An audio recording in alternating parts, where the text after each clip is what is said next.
నమస్తే రమగారు. నమస్తే జయ. రమగారు, భీష్మ ఏకాదశి ఈ హ్మ్. రోజు యొక్క విశిష్టత ఒక్కసారి. మాఘశుద్ధ ఏకాదశి. ఇది చాలా ప్రత్యేకమైన రోజు. ఏకాదశులు మనకి ప్రతి నెల 2 వస్తాయి. హ్మ్. శుద్ధ ఏకాదశి, బహుళ ఏకాదశి. 2 ఏకాదశులు సాధారణంగా ఏకాదశి నియమం అంటే ఉపవాసం ఉండటం, ఉపవసించటం, ఆహారం తీసుకోరు, బియ్యం తినకూడదని ఉంటుంది. మురాసురుడు అనే రాక్షసుడు ఈవేళ బియ్యంలో ప్రవేశిస్తాడని, ధాన్యం స్వీకరించకూడదని, అన్నానికి భిన్నం ఏదైనా రైస్ కాకుండా హుహు. ఉపవాసం చేసి విష్ణునామ సంకీర్తనతోటి రాత్రి జాగరణ చేసి ద్వాదశి నాడు పొద్దున్నే పారణ చేస్తే ఏకాదశి నియమం ఫలిస్తుందని చెప్తాం. విష్ణువుకి అత్యంత ప్రీతికరమైన రోజు. ఓకే. శ్రీ మహావిష్ణువుకి ప్రీత్యర్థమే ఏకాదశి ఉపవాసాలు చేయటం అనేది మనకి విధానం ముందు నుంచి ఉన్నది. ఒక్కొక్క ఏకాదశికి ఒక్కొక్క ప్రత్యేకత ఉంది. ఇప్పుడు మాఘమాసంలో వచ్చేటువంటి ఈ శుద్ధ ఏకాదశి మహాపర్వదినం అని చెప్తారు. దీనికి పూర్వగాథ, మనం దీన్ని జయ ఏకాదశి, భీష్మ ఏకాదశి అంటారు. హ్మ్. ఇవి ఏకాదశులు భీష్ముడి పేరు ఎందుకు వచ్చింది అనేది ఎప్పుడు ఈ రోజున స్మరించుకోవాలన్నమాట. భీష్మ పితామహుడు, ఇది ఎప్పటిది, మహాభారత కాలం ముందు కూడా ఈ ఏకాదశి ఉంది. ఆ తర్వాత కాలం నుంచి ఇది భీష్మ ఏకాదశి అయిందనమాట. ఓకే. భీష్మ పితామహుడు, మహాభారత యుద్ధం ప్రారంభమైంది. 10 రోజుల పాటు చండప్రచండంగా యుద్ధం చేశాడు. అతిరథ మహారథులందరూ మహాయుద్ధం చేశారు. ఆయన దిగలేదు, పడలేదు, ఆయన జయించలేకపోయారు. ఒక దశలో శ్రీకృష్ణ పరమాత్మ అంతటి వాడే, చక్రం పట్టను, ఆయుధం పట్టను, కేవలము సారథ్యమే చేస్తానని అర్జునుడికి మాటిచ్చి రథాన్ని తోలే కార్యక్రమాన్ని మాత్రమే పుచ్చుకున్నటువంటి శ్రీకృష్ణ పరమాత్మ కూడా ఇవాళ చంపేస్తాను భీష్ముడిని అని చెప్పేసి రథం మీద నుంచి దూకి చక్రాయుధాన్ని విసిరపోయాడు. అంత పరాక్రమవంతుడు భీష్మ పితామహుడు. అబ్బా! భగవంతుడి ఆయన దండబెట్టాడు.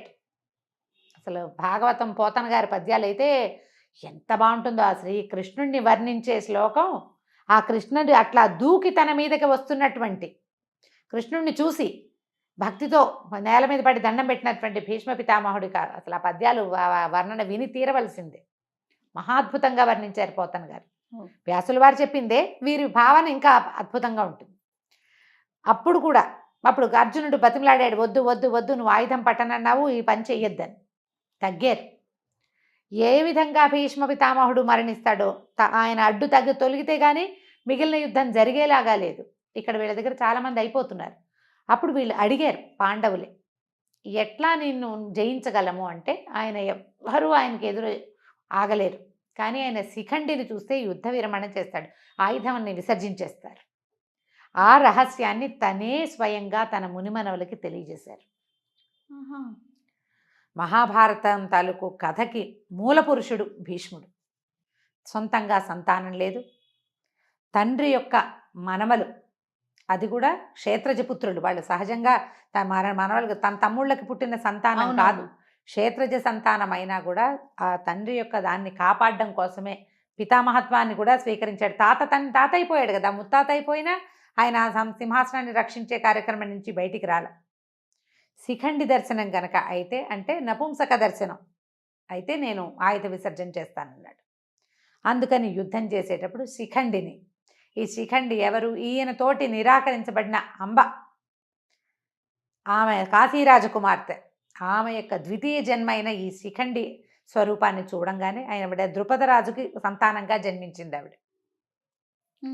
ఆ శిఖండి కనపడేసరికల్లా ఈయన ఆయుధాన్ని విసర్జించేశాడు, బాణాలు వేసి కొట్టేశాడు అర్జునుడు. కానీ భీష్మ పితామహుడికి ఆయన యొక్క మహాద్భుతమైన చరిత్ర వల్ల ఇచ్ఛామరణ శక్తి ఇచ్చాడు తండ్రి. నీ అంతటా నువ్వు ఎప్పుడు కావాలనుకుంటే అప్పుడు మరణం వచ్చేలాగా. అప్పుడు ఆయన ఏమనుకున్నాడంటే, నేలను పడిపోతే శరీరం అంతా బాణాలు గుచ్చుకుపోయినాయి, పడుకునే పరిస్థితి లేదు. అంపశయ్య ఏర్పరిచాడట అర్జునుడు. బాణాలతోటి ఆయన శరీరం నేలకి తగలకుండా అట్లా గాల్లో ఆపి పెట్టేలాగా. ఆయన ఏమని భావించాడంటే, నేను ఇప్పుడు మరణించను, ఇది దక్షిణాయనం, ఉత్తరాయణ పుణ్యకాలం వచ్చాక అప్పుడు నేను మరణిస్తానని ఆయన ఉద్దేశపడ్డారు. ఆయన అనుకున్నట్టుగానే మార్గశిర మాసంలో భారత యుద్ధం మొదలైతే, ఇంచుమించుగా మార్గశిర శుద్ధ ఏకాదశిలే గీతా జయంతి అని చెప్పుకుంటాం. ఏకాదశి ద్వాదశుల్లో యుద్ధం మొదలైంది అనుకుందాం. ఏకాదశి కావచ్చు, ద్వాదశి కావచ్చు, కాస్త ఒకరోజు అటు ఇటుగా కొన్ని పాఠభేదాలు ఉన్నప్పటికీ మార్గశిర మాసంలో 10-11 రోజులు, 12 రోజుల్లో 11-12 రోజులు అంటే అక్కడి నుంచి 10 రోజుల తర్వాత 10వ నాటి యుద్ధంలో పడిపోయారు భీష్మ పితామహులు. అంటే ఆ ఒక 5 రోజులు ఏకాదశి నుంచి ఏకాదశి అనుకుందాం పోనీ, ఏకాదశి, ద్వాదశి, త్రయోదశి, చతుర్దశి, పౌర్ణమి, అవో 5 రోజులు. మళ్ళా పాడ్యమి, విధియ, తదియ, తదియ. చవితి, పంచమి, పంచమి, సప్తమి, షష్ఠి రోజుల్లో వీరు భూపతనం చెందారు, పడిపోయారు. అప్పుడు అంపశయ్య మీద చేరితే మార్గశిర నుంచి మధ్యలో పుష్యమాసం పోయి మాఘమాసం వచ్చేదాకా యుద్ధం పరిసమాప్తి అయిపోయింది, దుర్యోధనుడు మరణించాడు, ఇవన్నీ జరిగిపోయి వీళ్ళు పట్టాభిషేకం జరిగే సమయమో జరుగుతోందో అప్పుడు ఈ వీరు మరణించారు. అప్పటి వరకు ఆయన శయ్య మీద అట్లా ఉన్నారు.